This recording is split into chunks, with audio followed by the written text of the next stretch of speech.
Hi, welcome back to the Sound of Motors channel, and thank you for watching, thank you for subscribing, thank you for liking us. Well, today we've got a Nissan Juke 2012, I think, or he's got the customer has hit the curb, and we had a look underneath, and looks like a wishbone is bent. So we've ordered new wishbone, but then having a look to see if it's definitely. I'll jack it up, take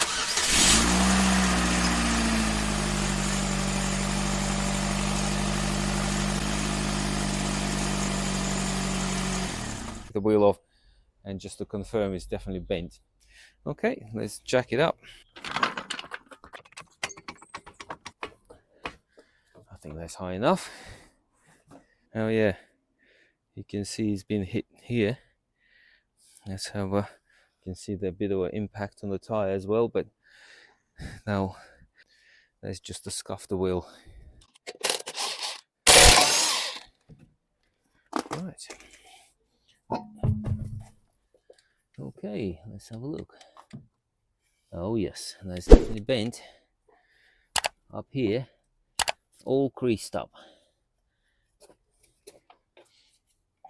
See, it's all creased up. Yeah,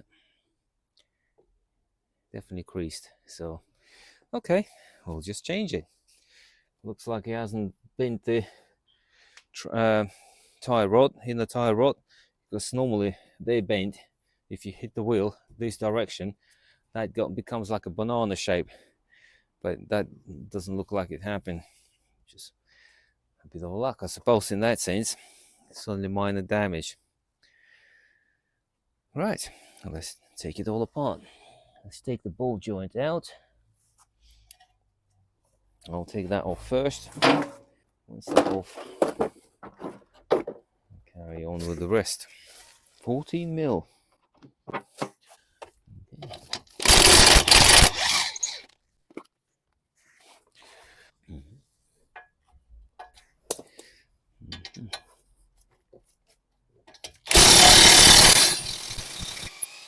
There you go, a bit of rust. If you spin it in situ, it just cleans its own rust. Because we're changing the wishbone, so it doesn't really matter what the ball joint gonna come out as. So I'm gonna use the brutal force without trying to remove it gently. I'm gonna pop the ball joint splitter straight away.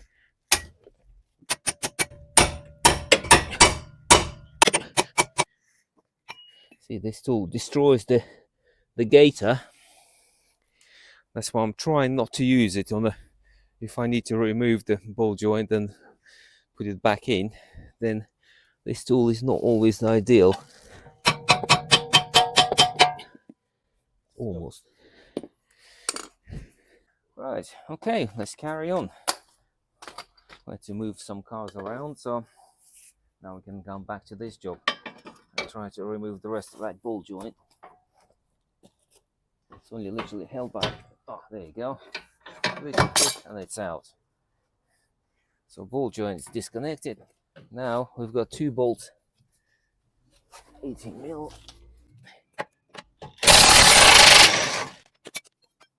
Right. Oh, that's 21 mil. What's that? Let's undo that one now as well.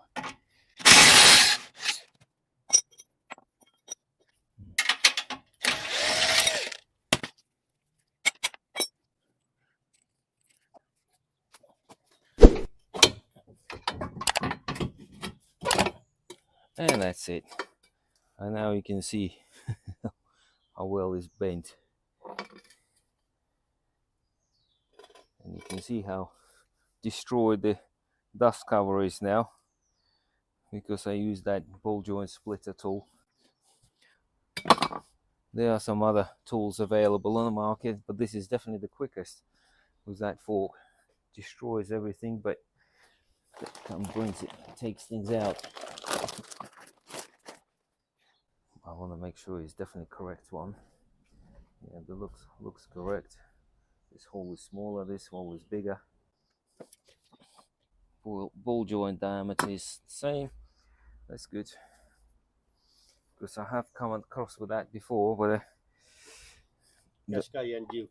Qashqai, we replaced ordered the wishbone, but the person on the phone didn't quite hear the registration properly. It was one letter out. It was still from Qashqai, but it was very similar, but the ball joint diameter was different.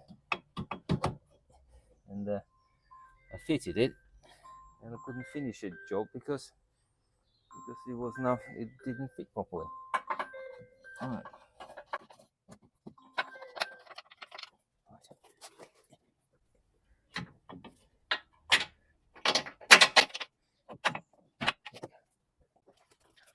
Pop this bolt through first.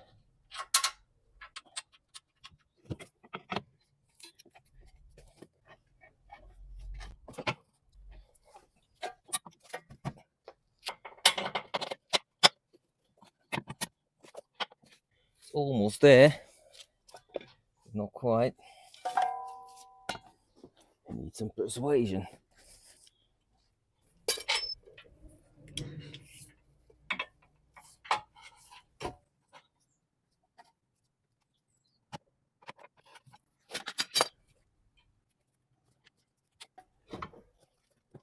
What I'm gonna do, I'm gonna tap this top of the bush in while I'm pushing on a bolt.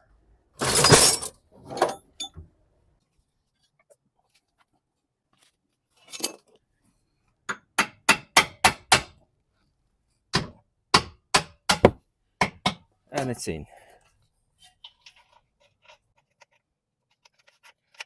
Because both of these bolts are facing up, you can do them up right now without any problems. But if there is a bush, one bush bolt facing up and the other one goes from the front, if you know, and the bush is pivoting, then you cannot do it up while the arm is pushed right down.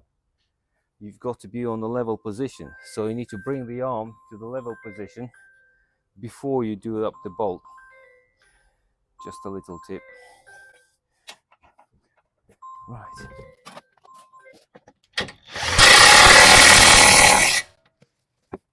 That's one bolt.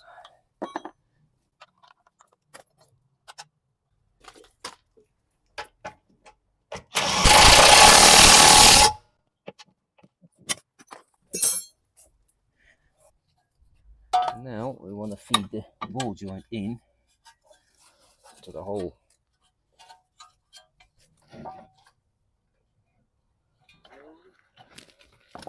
Right.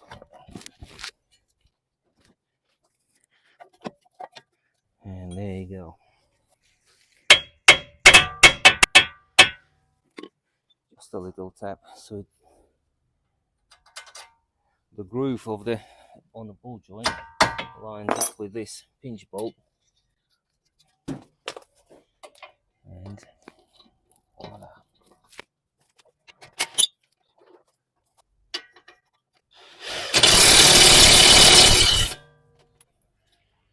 And that's the pinch bolt back on. And now the arm looks a little straighter. Let me check the rest of it. Brake seems to be okay. The disc's a bit lipped, so they would need to be replaced quite soon. It could be measured, obviously. You can feel a bit of a lip, but something like that, you just check it while the wheel is off. It just makes it easier. Because with the wheel on, it's a lot harder to check things, but it's possible because you've got quite a big gaps in between the spokes, but you can see it. But it's a lot easier like that. But yeah, the arm is on. Both all three bolts are done up. So now the wheel back on. Yeah.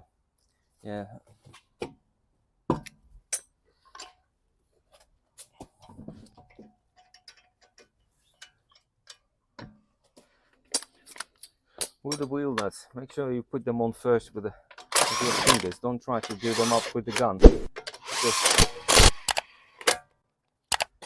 we have to torque them up properly now. But with the locking wheel nut key, do not try to gun it on. If you've got a gun, don't gun it on, please don't, because then the cars come to our workshops like that, and we struggle getting them off, and you end up destroying the wheel nuts, and sometimes you actually destroy the wheel to get the wheel nuts off. So with the wheel nuts, they need to be torqued up to the correct torque, and yeah, wherever the manufacturer recommends, that's what you torque it up to. And don't be tempted to gun up the locking wheel nut on, because you'll just create a lot of problems. Okay, and well, that was a nice quick video for you. And so it's a simple job. If you don't have a gun, it can't be done with a normal ratchet and a socket, but you do need to have some sort of sockets, tools, a hammer more likely, to remove the arm or the bolts or the ball joint. But otherwise, it's quite simple job, so anyone can do it. Well, thank you for watching. Please do subscribe, watch it again, like it, comment. You know what to do. Thank you very much, and goodbye for now.